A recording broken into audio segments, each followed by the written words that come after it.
Thank you. President Bach, former President Rudenstein, incoming President Faust, members of the Harvard Corporation and the Board of Overseers, members of the faculty, parents, and especially the graduates.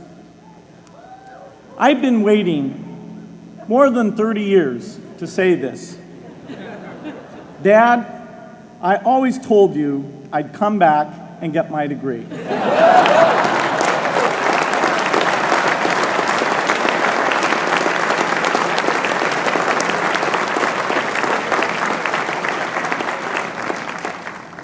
I want to thank Harvard for this honor.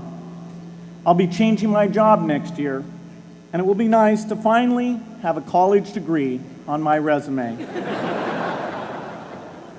I applaud the graduates for taking a much more direct route to your degrees. For my part, I'm just happy that the Crimson called me Harvard's most successful dropout. I guess that makes me valedictorian of my own special class. I did the best of everyone who failed. But I also want to be recognized as the guy who got Steve Ballmer to drop out of business school.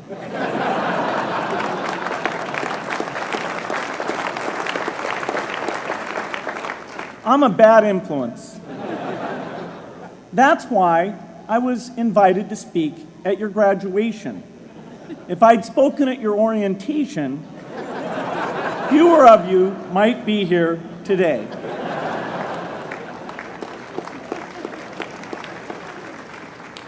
Harvard was a phenomenal experience for me. Academic life was fascinating. I used to sit in on lots of classes that I hadn't even signed up for. And dorm life was terrific. I lived up at Radcliffe in Currier House. There were always a lot of people in my dorm room late at night discussing things because everyone knew that I didn't worry about getting up in the morning. That's how I came to be the leader of the antisocial group. We clung to each other as a way of validating our rejection of all those social people. Radcliffe was a great place to live. There were more women up there, and most of the guys were math science types. The combination offered me the best odds, if you know what I mean. That's where I learned the sad lesson that improving your odds doesn't guarantee success. One of my biggest memories of Harvard came in January 1975, when I made a call from Currier House to a company in Albuquerque, New Mexico, that had begun making the world's first personal computer. I offered to sell them software. I worried they would realize I was just a student in a dorm and hang up on me. Instead, they said, "We're not quite ready. Come see us in a month," which was a good thing because we hadn't written the software yet. From that moment, I worked day and night on the extra credit project that marked the end of my college education and the beginning of a remarkable journey with Microsoft. What I remember above all about Harvard was being in the midst of so much energy and intelligence. It could be exhilarating, intimidating, sometimes even discouraging, but always challenging.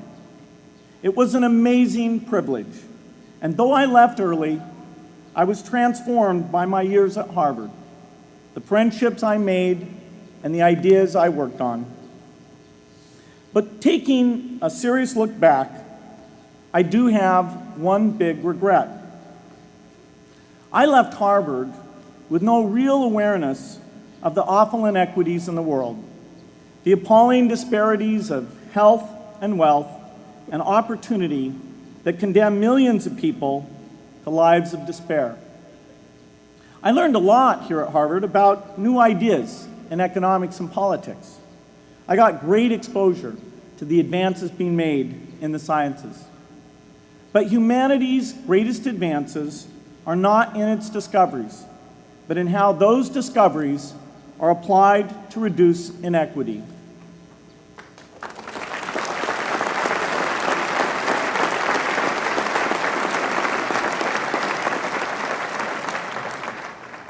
Whether through democracy, strong public education, quality health care, or broad economic opportunity, reducing inequity is the highest human achievement.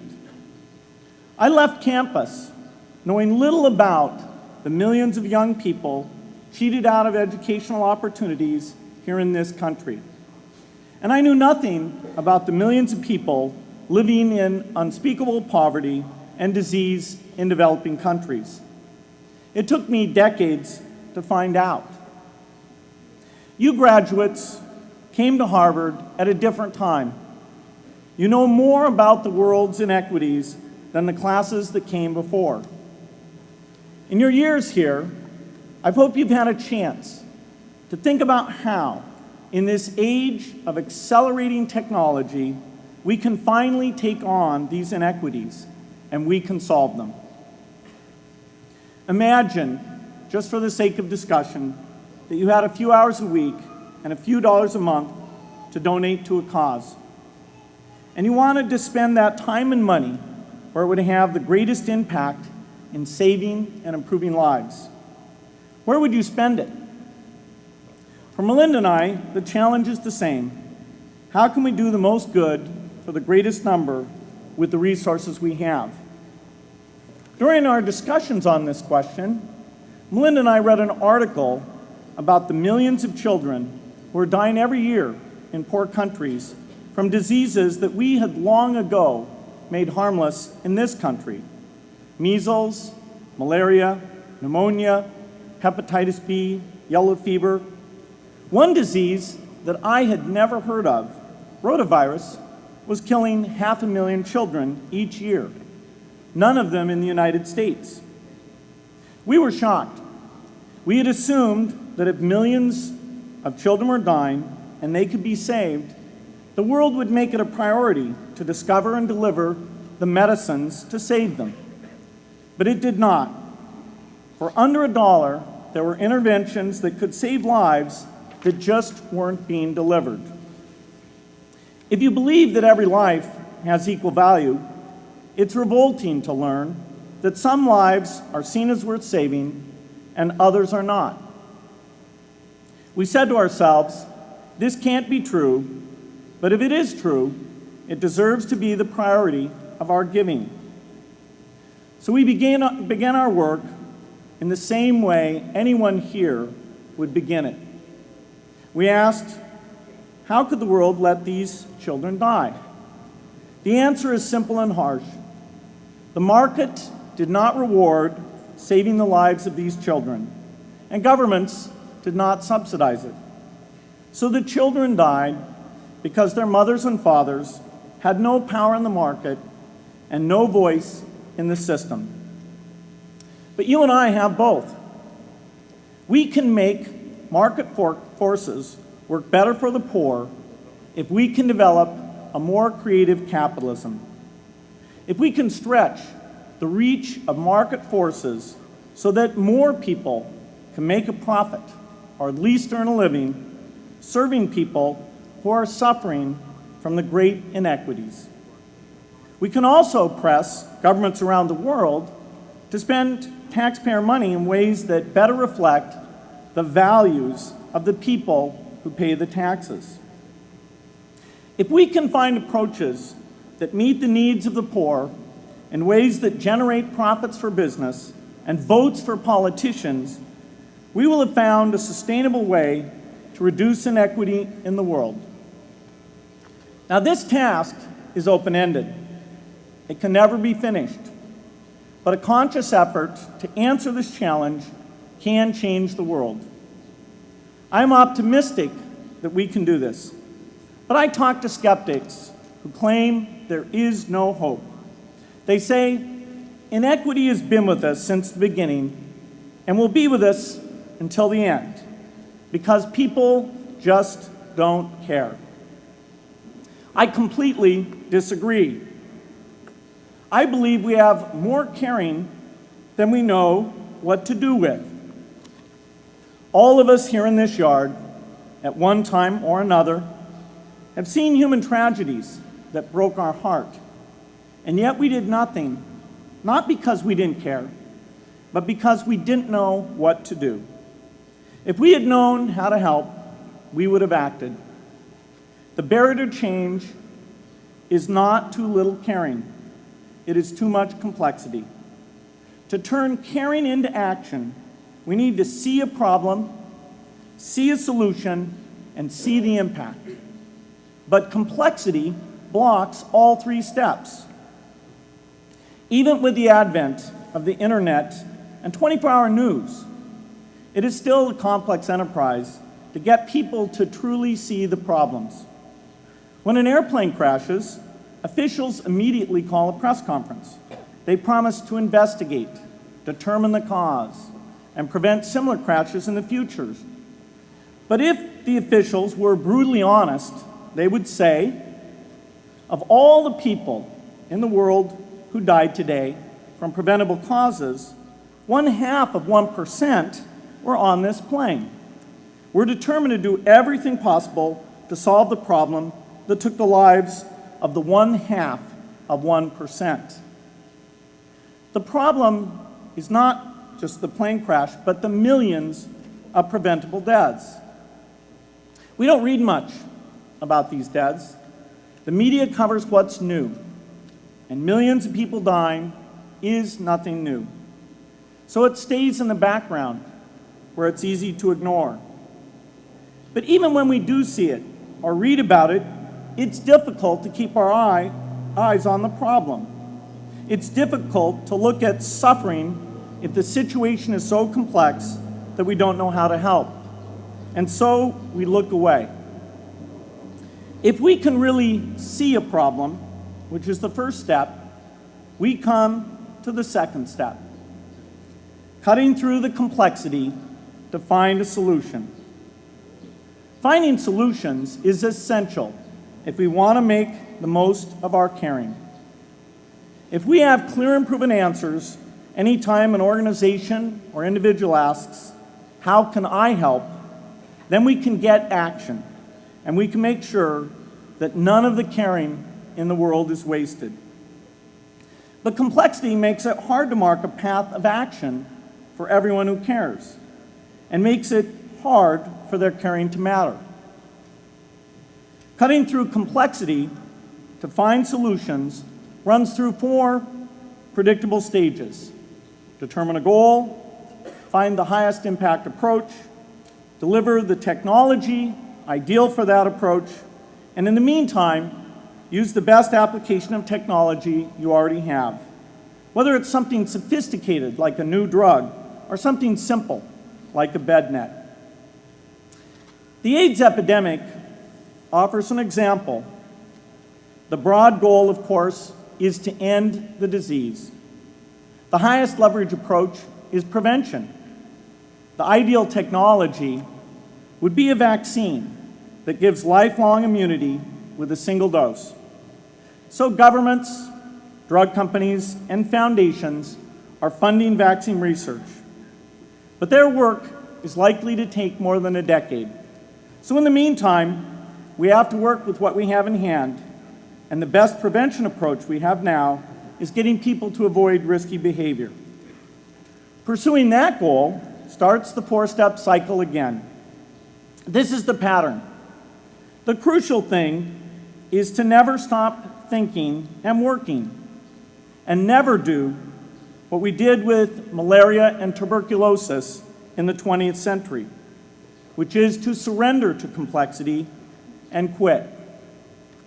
The final step, after seeing the problem and finding an approach, is to measure the impact of the work and to share that, success or failure, so that others can learn from the efforts.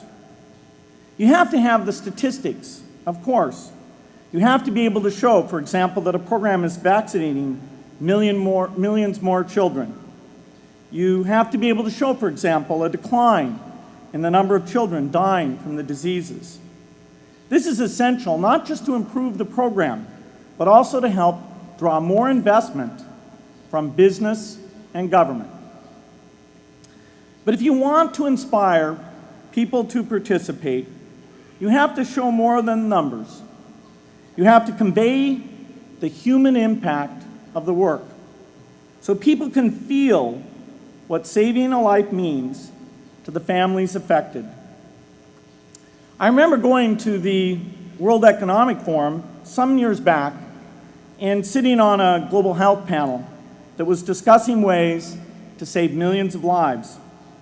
Millions! Think of the thrill if you could save just one person's life, then multiply that by millions. Yet, this was the most boring panel I've ever been on. Ever. So boring, even I couldn't stand it. What made that experience especially striking was that I had just come from an event where we were introducing version 13 of some piece of software, and we had people jumping and shouting with excitement. I love getting people excited about software, but why can't we generate even more excitement for saving lives? You can't get people excited unless you can help them see and feel the impact.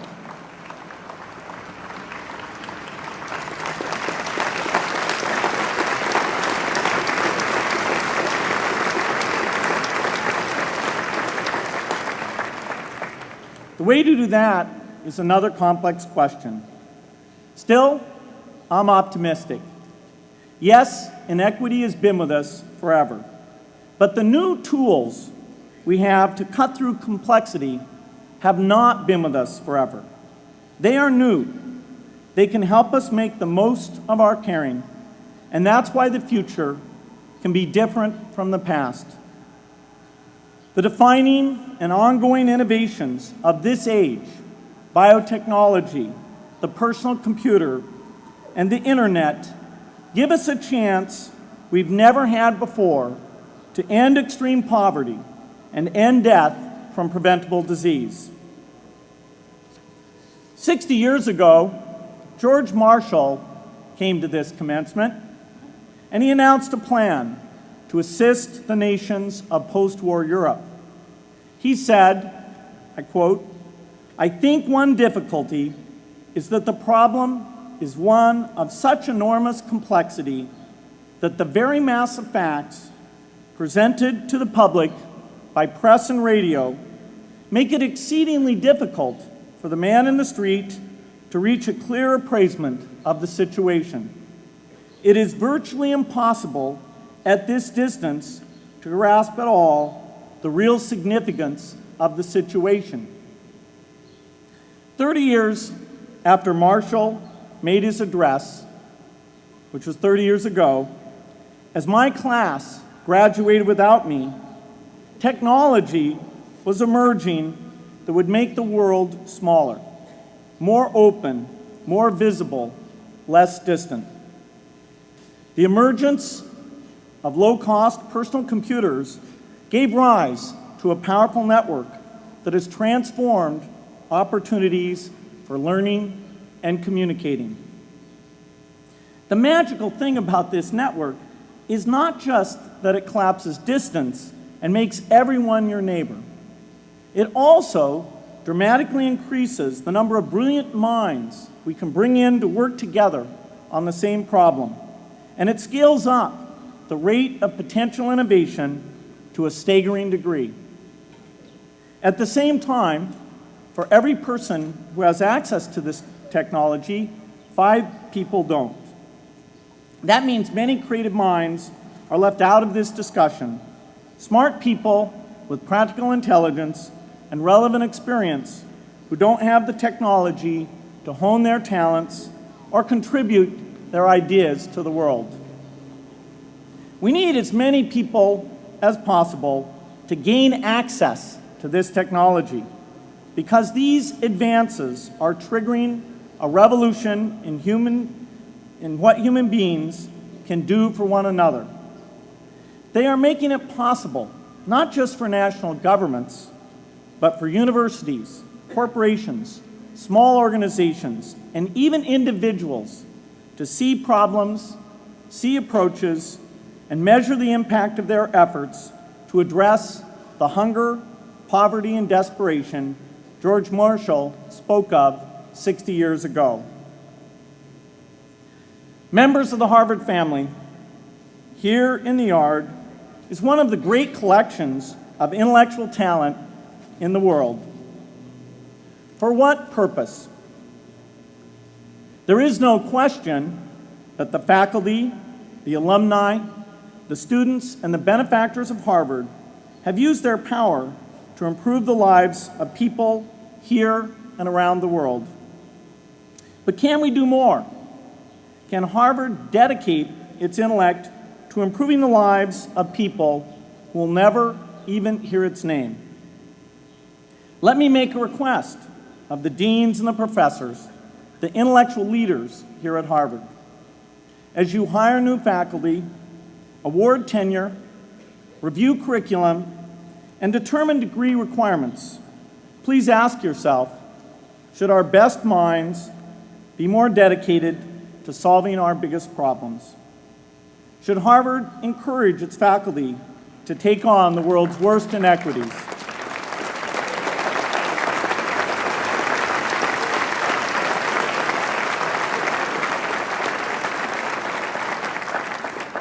Should Harvard students know about the depth of global poverty, the prevalence of world hunger, the scarcity of clean water, the girls kept out of school, the children who die from diseases we can cure?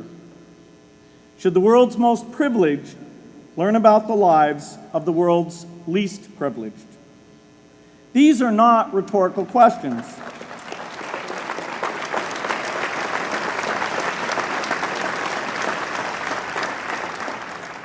You will answer with your policies.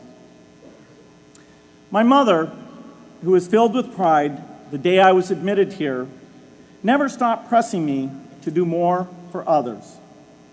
A few days before I was married, she hosted a bridal event at which she read aloud a letter about marriage that she had written to Melinda. My mother was very ill, with cancer at the time, but she saw one more opportunity to deliver her message, and at the close of the letter she said, "From those to whom much is given, much is expected."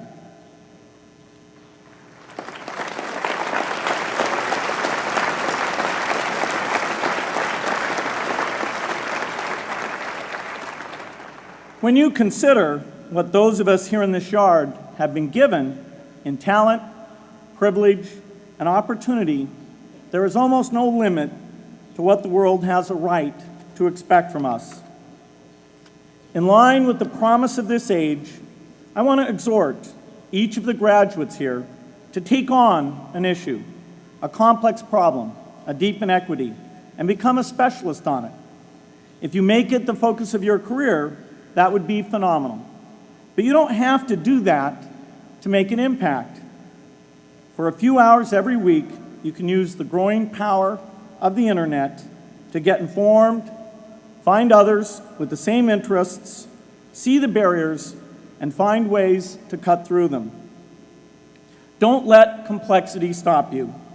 Be activists. Take on big inequities. I feel sure it will be one of the great experiences of your lives.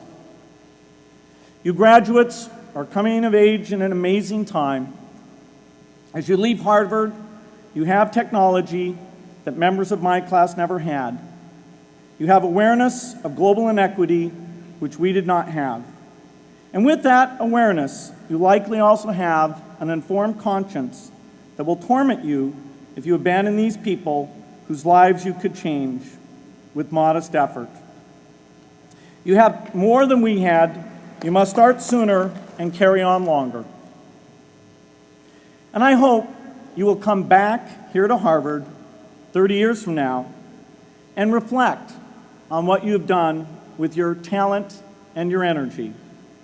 I hope you will judge yourselves not on your professional accomplishments alone, but also on how well you have addressed the world's deepest inequities. on how well you treated people a world away who have nothing in common with you but their humanity. Good luck.